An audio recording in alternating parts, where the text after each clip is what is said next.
Our next guest is in the studio because of what some people would call a miracle.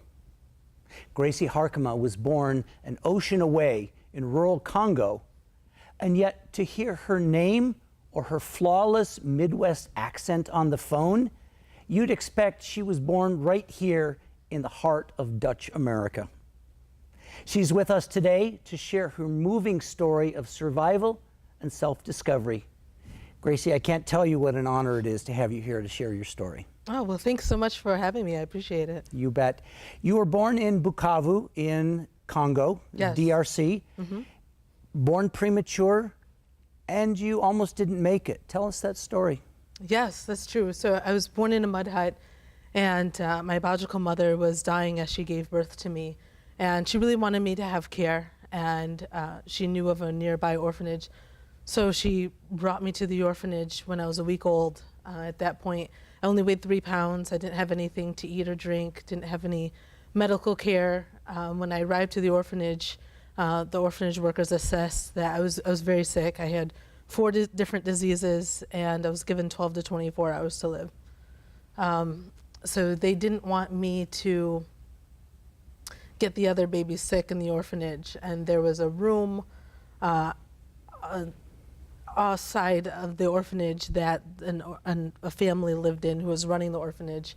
So they placed me there, and the girl whose room that was had a Fisher Price kids doll basket, if you will. So the orphanage workers didn't want me to take up a crib, and they thought, well, she's gonna die today, if not tomorrow, we can just put her in this. They wanted me off to the back where I wouldn't have contact with anyone, and just thought that would be the best place for me there. So 2 hours after this had happened, 2 American missionaries from Michigan, Grand Rapids, were visiting the area. They had the day off, and they thought, hey, why don't we visit the orphanage? So they got there, and it was a married couple. The woman had to use the restroom, and there was a bathroom attached off of the room that I was in.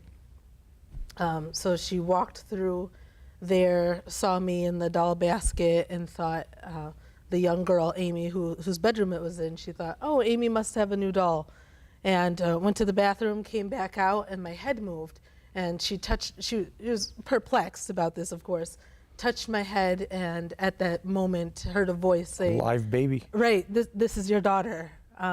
So immediately she was overcome, I'm sure with several emotions, and then told her husband that she felt like God was calling them to adopt me.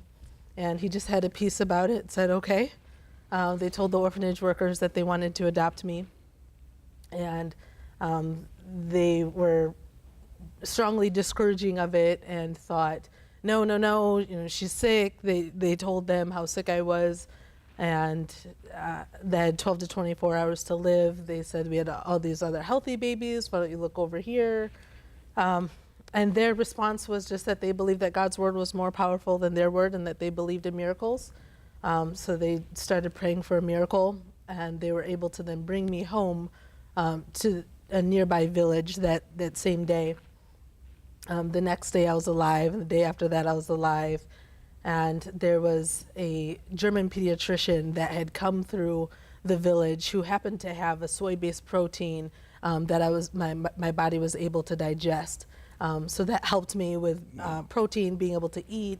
And then I continued to get better, and miraculously was healed from everything. And then my parents named me Graci after the grace of God.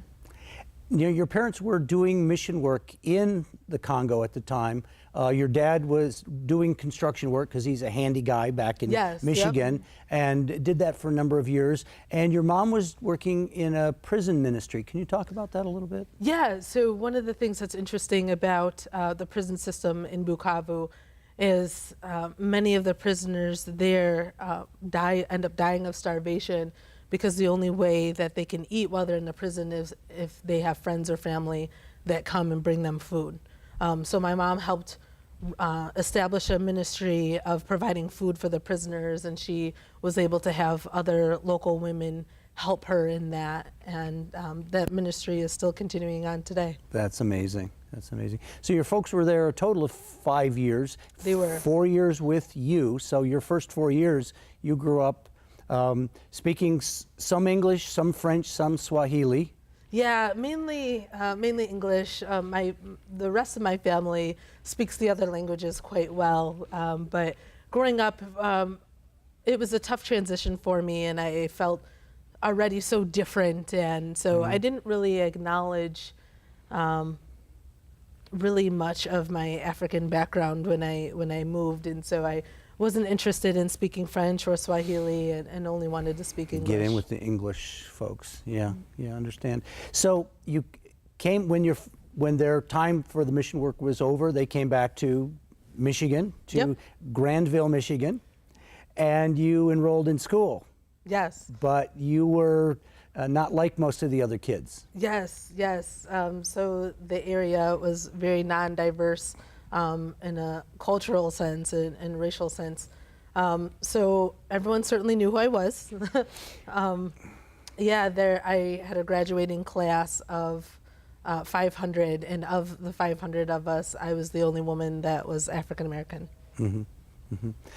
So what did that teach you about growing up in a largely white setting, in just your whole surroundings? Talk about identity and self-awareness. Certainly. I would say I always identified as being African, and my parents did a really great job of always making sure that I felt loved and that they didn't see me as any different than any of my other siblings. I have 4 siblings who are older than I. And my siblings always were wonderful and made me feel loved and accepted also. While in the home, everything was great, but then when I was in school and among my friends, I always just felt so different. And I'm grateful that I was outgoing and was involved with a lot of sports. So luckily I had a strong support system and was very social. But there was always that something, so it was difficult at times. And get treated differently in the community. Yes. Everything from racial slurs and discrimination on a weekly basis to just ignorant comments that people would make. Sure.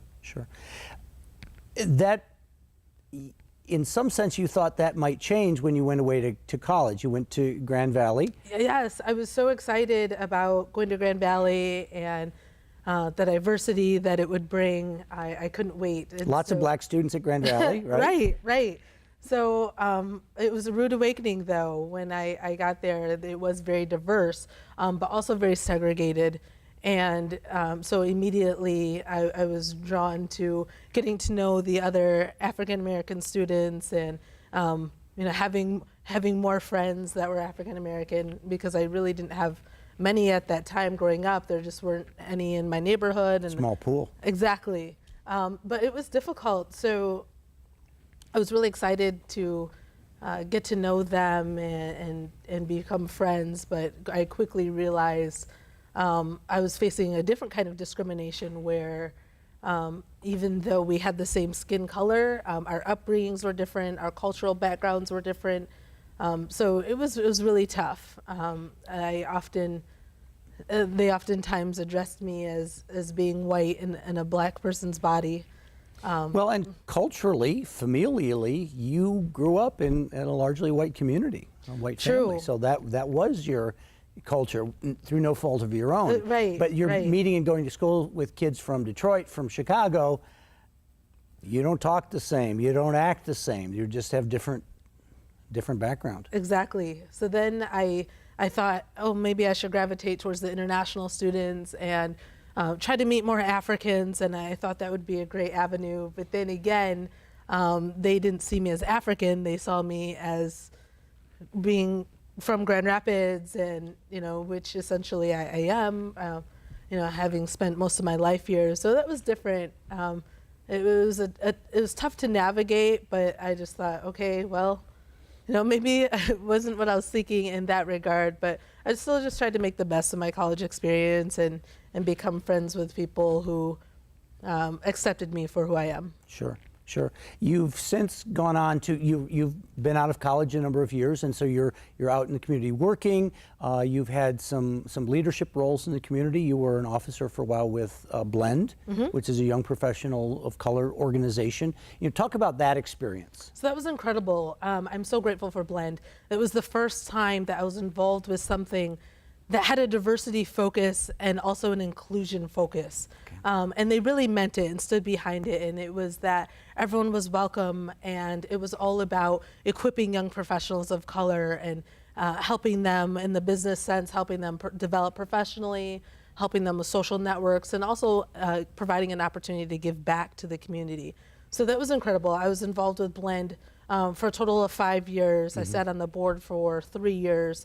And that was a time, I think that what I was seeking in high school and what I was seeking at Grand Valley, I was able to then gain that from Blend and have a diverse pool of friends who just really accepted me for exactly who I am. That, you know, I'm African, but I grew up in Granville, in the Grand Rapids community, and that my family was white, and that was okay. And so it was awesome that I was able to gain some really strong friendships because of Blend. And maybe to bring your life full circle, a while back you had a chance to go back to the Congo. I did. That was incredible.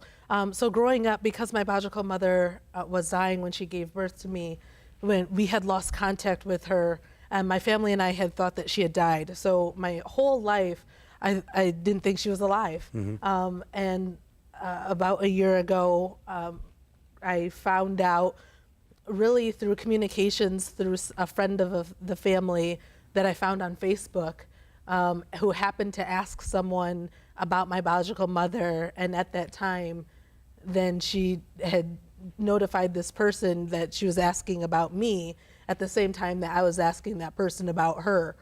So I found out that she was alive, which was, wow. Yes, mind-blowing. So after I realized that she was alive, I just knew that I had to meet her. Absolutely. And the purpose was I needed to say thank you to her for giving me up in order to give me life. And even though I didn't think she was alive growing up, I was always so grateful for her. So I shared the news with my parents that she was alive. And what was their response? They were shocked. They were as shocked as I was. I think they. Because I think some adoptive parents might feel a little threatened because here's this person who has this genetic connection to this child, and oh, are we going to get pushed aside? Right. I'm sure there may have been some feelings of uncertainty, but I'm grateful for them. They were very supportive. I told them how important it was that I wanted to meet my biological mother, and I wanted them to be a part of the journey as well.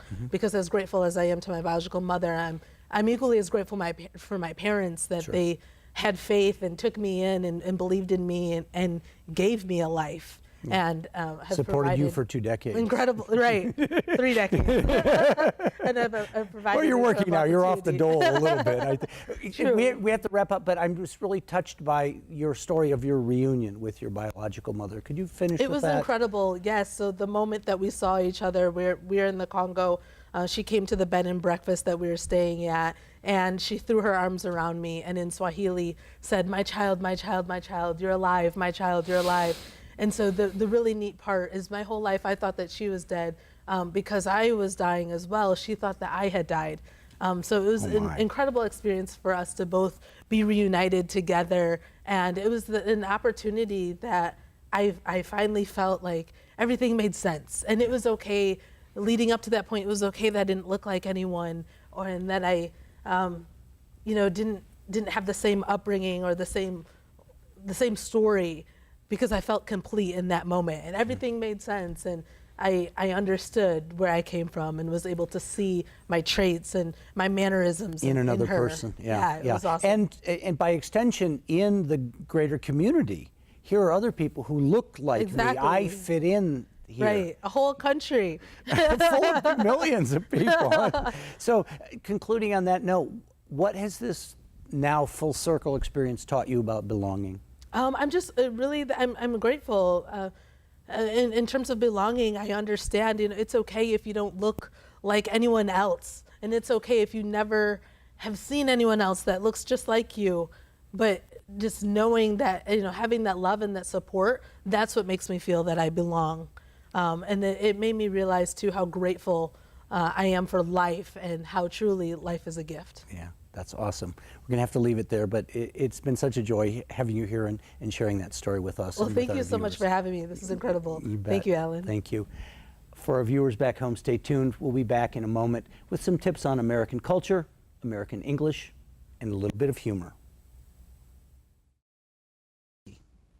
This year, the United States is 240 years old as a country. What this means in practical terms, however, is that democracy as a system of governance is still in its infancy. If you look at the previous millennia of human history,